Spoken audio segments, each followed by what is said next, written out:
नमस्कार, आप देख रहे हैं संदेश संगम चैनल को। मैं हूं अंजेश कुमार। आज हमारे साथ एक ऐसे शख्स जुड़े हैं जो कि बहुत दिनों से कोचिंग को संचालित कर रहे हैं और फिलहाल कुछ वर्षों से लाइब्रेरी को संचालित कर रहे हैं तथा इन्हीं के माध्यम से बढ़ैया जैसे क्षेत्रों में लाइब्रेरी की शुरुआत हुई है। चलिए उनसे बात करते हैं।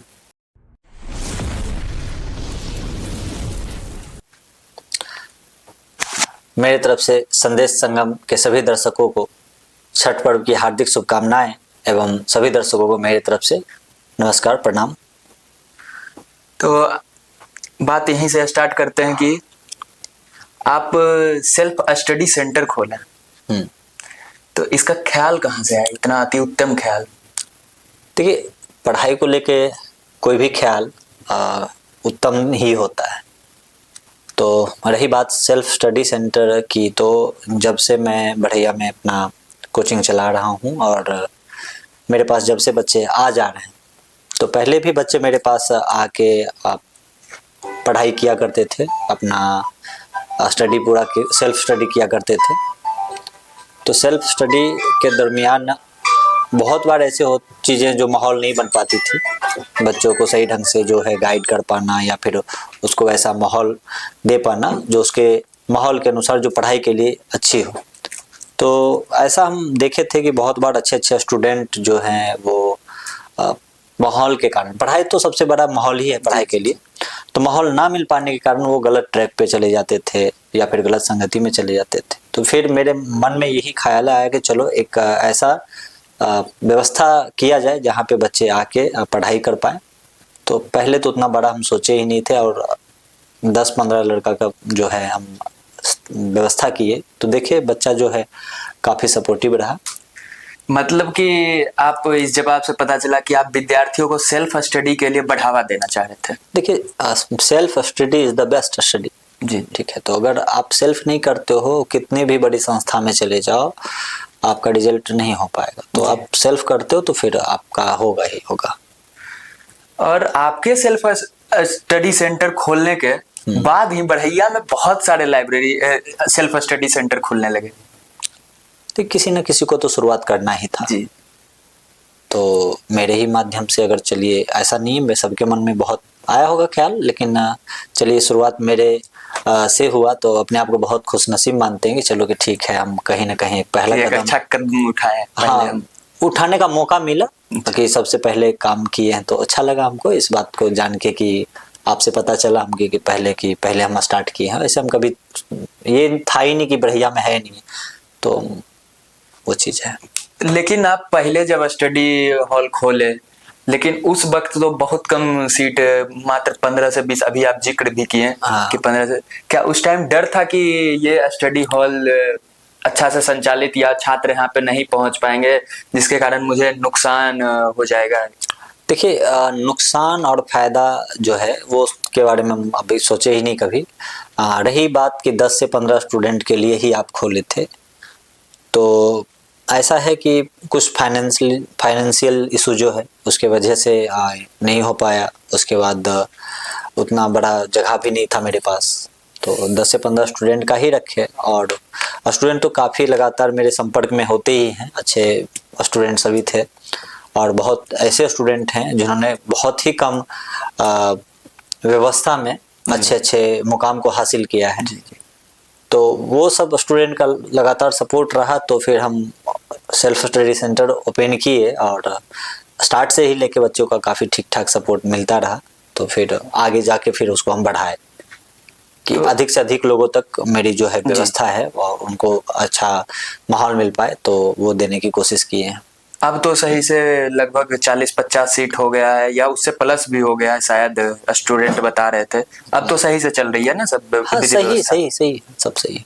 तो ये जो स्टडी हॉल आप खोले थे, ये क्या सिर्फ आपके कोचिंग जो चला रहे हैं आप, कोचिंग यूनिवर्स कोचिंग सेंटर, उसी के छात्र के लिए है या अदर भी छात्र कोई आ सकता है इसमें एडमिशन लेने के लिए? तो यहाँ तो स्टडी हॉल है मेरे पास, करीब 2016 या 17 से हम बढ़ैया में पढ़ाना स्टार्ट किए जी।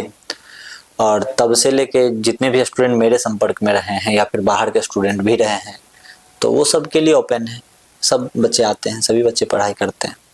अच्छा, लेकिन यहाँ पे ये भी होता है कि 10वीं 12वीं के छात्र बाहर नहीं जा पाते हैं पढ़ने के लिए, तो उसके लिए ये एक अच्छा जगह हो सकता है साबित। हाँ बिल्कुल, ऐसा तो अब अभी बहुत टाइम पहले से भी हम भी यही बढ़िया के ही छात्र रहे हैं। और आप भी तो बढ़िया गए थे पढ़ने के, बढ़िया से बाहर गए थे पढ़ने। हाँ गए थे। तो ऐसा था कि उस समय उतना व्यवस्था नहीं हो पाने के कारण जो है कि बच्चे पलायन करते थे, और अभी भी पलायन करते हैं, अभी भी जाते हैं अच्छे उच्च शिक्षा के लिए। चूंकि आप देख ही रहे हैं कि बढ़िया में कॉम्पिटिटिव लेवल का या बहुत सारी चीजें जो ऐसी हो चुकी है, जी जी, तो छात्र बाहर जाया करते थे पढ़ने के लिए। तो मैंने तो बहुत पहले भी अपने बुजुर्गों से सुना है, जो पढ़ने वाले बच्चे होते हैं वो कहीं भी पढ़ाई कर लेते हैं। और अभी के समय में ऐसा सही भी है अच्छा, कि जो पढ़ने वाले बच्चे होते हैं बहुत ही कम सुविधा में, अभाव में वो मंजिल को प्राप्त कर ही लेते हैं। तो मेरे ख्याल से तो आपको तो पहले ही बता चुके हैं हम, पढ़ाई के लिए 3 चीजों का होना बहुत जरूरी है। एक तो आप जानिए सबसे बड़ी बात जो है सेल्फ स्टडी, जी जी, है ना, self study very important, continuity, अच्छा है ना। हाँ, क्योंकि निरंतरता अगर नहीं हुई तो फिर तो कोई मतलब ही नहीं बनता। सेल्फ स्टडी का और कोई तीसरा है गुड गाइडेंस। हाँ, गाइडेंस का मतलब है कि आप ऐसे गुरु, बिना गुरु का ज्ञान तो आप जानते ही नहीं हो पाएगा। तो अभी तो बहुत सारे ऑनलाइन एजुकेशन सेंटर हो चुके हैं, ऑफलाइन हो चुके हैं। किसी न किसी के गाइड में आप काम करते रहोगे तो फिर सक्सेस तो मिलेगी मिलेगी। तो चलिए, 1-2 प्रॉब्लम तो हम सॉल्व कर चुके हैं। और जो बच्चे यहाँ आते हैं उनको तो गाइड भी यहाँ पे उनके सीनियर बहुत सारे लोग हैं जो बड़े बड़े एग्जाम की प्रिपरेशन करते हैं। दूसरी है कि आप सेल्फ स्टडी जो है आप यहाँ पे माहौल पे रहोगे तो वो मिल ही जाता, गाइडेंस के मामले में दे ही दिया जाता। एक काम आपको करना, वो आप कंटिन्यूटी बनाए रखिए जी, तो फिर आपका जो है सक्सेस तो निश्चित है। अच्छा, राहुल सर की सोच ये क्या है कि वो ऑफलाइन शिक्षा को ज्यादा अहमियत देते हैं या ऑनलाइन शिक्षा को? फिलहाल तो अभी हम ऑफलाइन ही हैं और कोशिश में हैं कि ऑनलाइन आ जाए। मेरा अपना मानना है कि शिक्षा ऑनलाइन हो या ऑफलाइन हो, इससे बच्चों के जो है एजुकेशन पे प्रभाव नहीं पड़ता है। बेहतर बात यह है कि बच्चे की मानसिकता और परिवेश भी शायद, और बच्चे कितने समझदार हैं। अच्छा, तो ये परिवेश क्या है, सबसे आज ऑनलाइन का डिफेक्टिव है और अब बढ़िया बात भी है ऑनलाइन के लिए। जैसे कि मान लिया जाए कि जिन बच्चों को अपना लक्ष्य पता है कि उनको ये काम करना है, डिस्ट्रैक्शन भी बहुत सारे हैं। आप तो देखे ही हैं ऑनलाइन में, आप मोबाइल रखे हुए हैं, व्हाट्सएप है, इंस्टा है, फेसबुक है, बहुत सारे मैसेजेस जो है। अभी की उम्र में सबसे बड़ी बात तो है डिस्ट्रैक्शन, उनसे बचा जाना चाहिए। अगर आपके पास डिस्ट्रैक्शन नहीं है, आप उन इमोशन को कंट्रोल कर लेते हैं तो फिर ऑनलाइन बेस्ट है ना। और फिर आप जानिए कि हम 11th-12th के बच्चे हैं, 10th के बच्चे हैं जी, अब मोबाइल हाथ में ले लेते हैं, ठीक है, हम गलत नहीं बता रहे ऑनलाइन को, लेकिन कहीं ना कहीं क्या है कि आप एक बड़ी मेजोरिटी जो है वो इसका गलत फायदा लेते हैं जी जी, ठीक है। तो वो दोनों ही बेस्ट है, अच्छा, दोनों ही बेस्ट है। अब बच्चे हाइब्रिड क्लासेस जो होते हैं, आप ऑफलाइन में चले जाओ, है ना, वहां आप अदरवाइज लड़कों से कंपटीशन करते हो, आप का जो है अपना औकात पता चलता है कि आप कितने अच्छे हो, कितने बुरे हो, कितने हम उस पर ध्यान दे रहे हैं, कितना आप बच्चे से आगे हैं। एक कंपटीशन का माहौल बनता है। और ऑनलाइन में सिर्फ आप अपने आप को जान रहे हो, तो ठीक है जानिए, लेकिन बीच बीच में जो है आपको कंपैरिजन जो है ना आपको बेस्ट बनाता है। कंपैरिजन कहने मतलब है कि कई बार लोग कहते हैं कि नहीं कंपैरिजन नहीं करना चाहिए, करना चाहिए। कंपैरिजन तो बहुत ज्यादा जरूरी है ना, करना चाहिए आप, क्योंकि कंपटीशन एग्जाम में बैठ रहे हो तो वहाँ कंपैरिजन नहीं करोगे तो फिर तो मामला फंस जाएगा ना। लेकिन सिर्फ शिक्षा के मामले में कंपैरिजन करना चाहिए, तो वो चीजें जो है आप ऑनलाइन ऑफलाइन दोनों ही काम कर सकते हैं, ठीक है भाई साहब। आज तो है, जब हम अपने टाइम में पढ़ाई किया करते थे उस समय तो ऐसा कुछ उस समय सिस्टम तो था नहीं, शिक्षा होगी, तो जो टीचर बता दिया करते थे फिर घर पे जाके उसको माथा खपा रहे हैं कि भाई ये कैसे होगा कैसे होगा। आज तो प्रॉफिट वाली बात है कि आप टीचर से अगर भूल गए तो मोबाइल में निकाल लिए, टाइप किए, आ गया, दोनों चल सकता है। ऐसा नहीं कि आप, और ये भी तो है कि अगर कुछ भूल गए क्लास वाले तो डायरेक्ट सर को, प्रोफेसर को कॉल करके डायरेक्ट पूछ लेते हैं। आप बिल्कुल, अब तो उसकी आवश्यकता नहीं पड़ती, अब तो फट से मोबाइल में नाम डालो और सर्च कर लो। जी जी। तो विगत 2 वर्षों से आप चला रहे हैं स्टडी हॉल, तो यहाँ का ये कॉम्पिटिटिव एग्जाम का रेशियो क्या रहा है, रिजल्ट का रेशियो?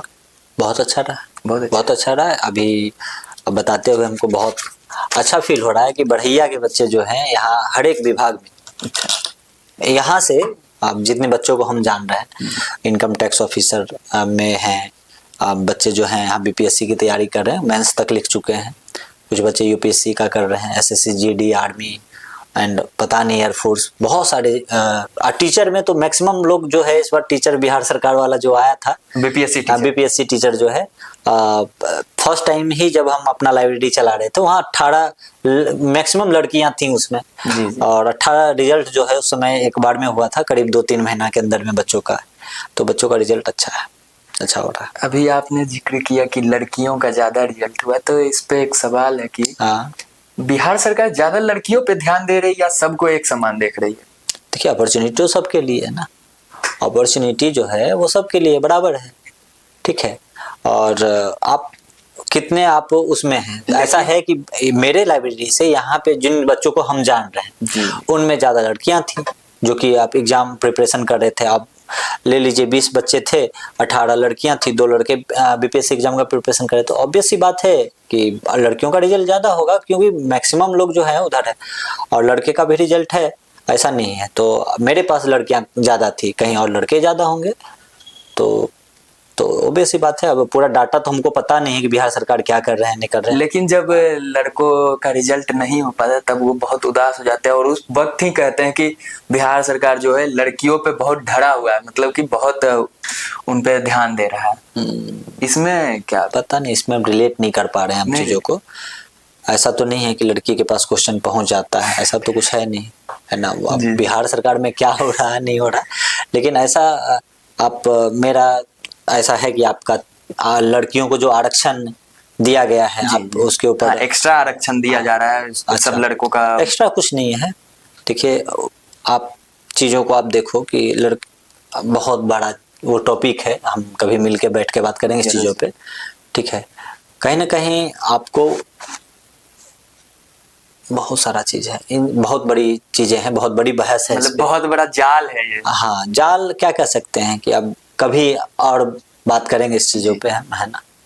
तो इस वीडियो के माध्यम से आप छात्रों को क्या संदेश देना चाहते हैं कि आने वाले समय में कॉम्पिटिटिव एग्जाम या बोर्ड एग्जाम जो होने वाला उसमें छात्र किस प्रकार की अपना भूमिका दे या योगदान दे? अच्छा, जो अभी बोर्ड एग्जाम आने वाला है, बहुत सारा एग्जाम है ना, उसमें क्या simple self study, continuity, dedicated रहना होना चाहिए ना, गुड गाइडेंस। आप अच्छे शिक्षक के संपर्क में आके जो आपको अच्छा गाइड कर पाएंगे, तो उनके संपर्क में रह के आप काम कीजिए, है ना। और दूसरा, हम बच्चों को बताना चाहेंगे जो बच्चे 10th और 12th के एग्जाम इस बार देने वाले हैं, उनके लिए बस एक ही चीज है कि क्वेश्चन बैंक जो पूर्व में एग्जाम प्रीवियस ईयर जो है वो चीजें आप उनको बार बार रिपीट करो, है ना, उनको याद करो, राइटिंग करो, है ना। लिखने से ज्यादा आपको फायदा होगा, तो क्वेश्चन बैंक उनको देखना चाहिए। राहुल सर अपने कोचिंग जो चला रहे हैं, यूनिवर्स कोचिंग सेंटर, उसमें जो 10th और 12th के जो छात्र हैं उसको कुछ अलग से तैयारी करवा रहे हैं क्या?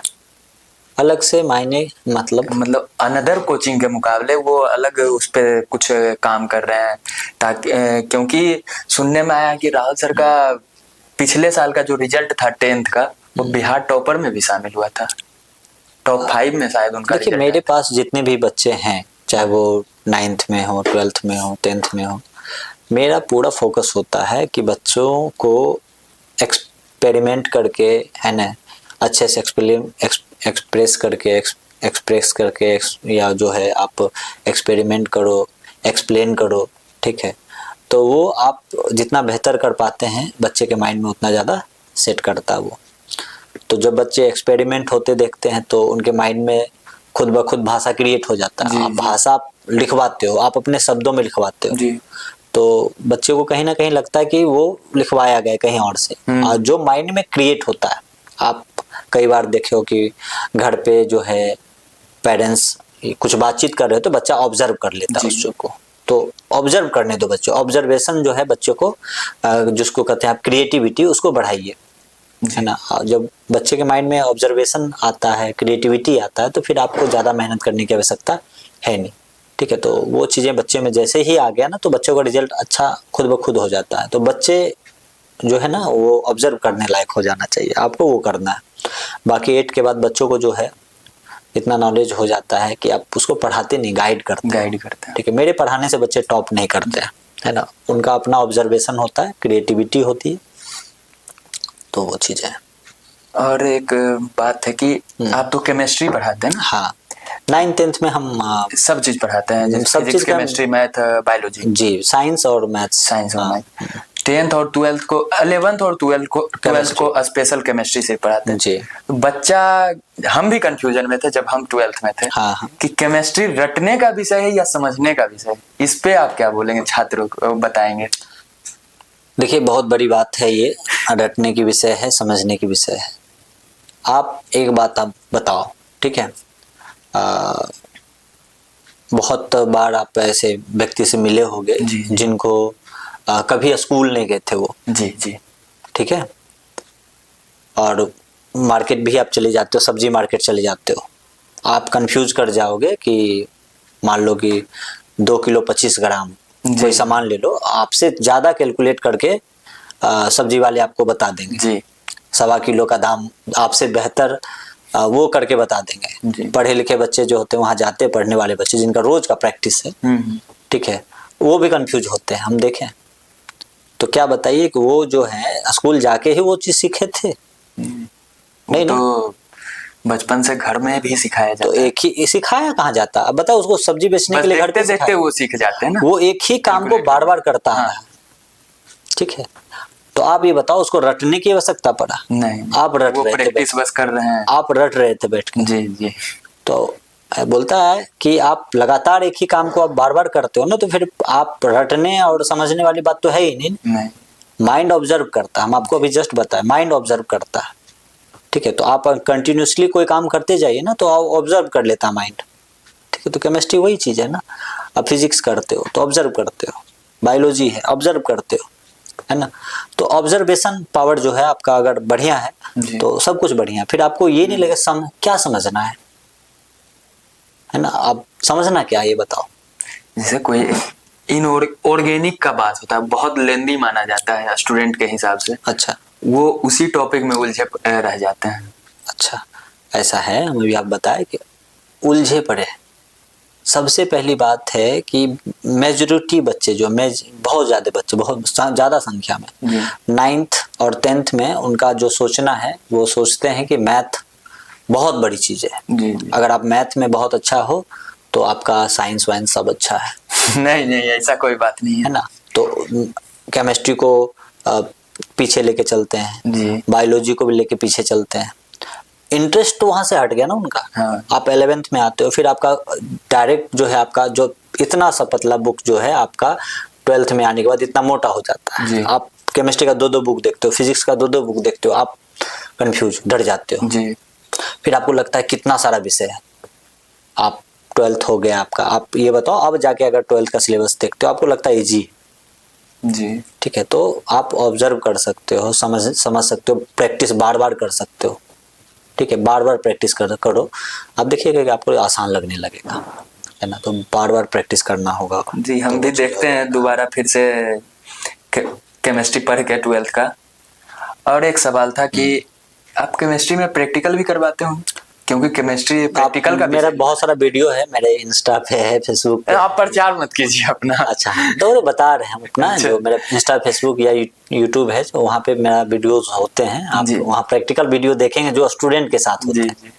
हाँ, उसमें प्रैक्टिकल है पूरा। हाँ, पूरा प्रैक्टिकल है। बात करके बहुत अच्छा लगा इनसे, और ये बहुत, अगर माने तो छात्रों के लिए बहुत प्रेरणादायक शख्स हैं, जिनके प्रेरणा से आज मैं भी जामिया मिलिया इस्लामिया जैसे यूनिवर्सिटी में पहुंच पाया हूं।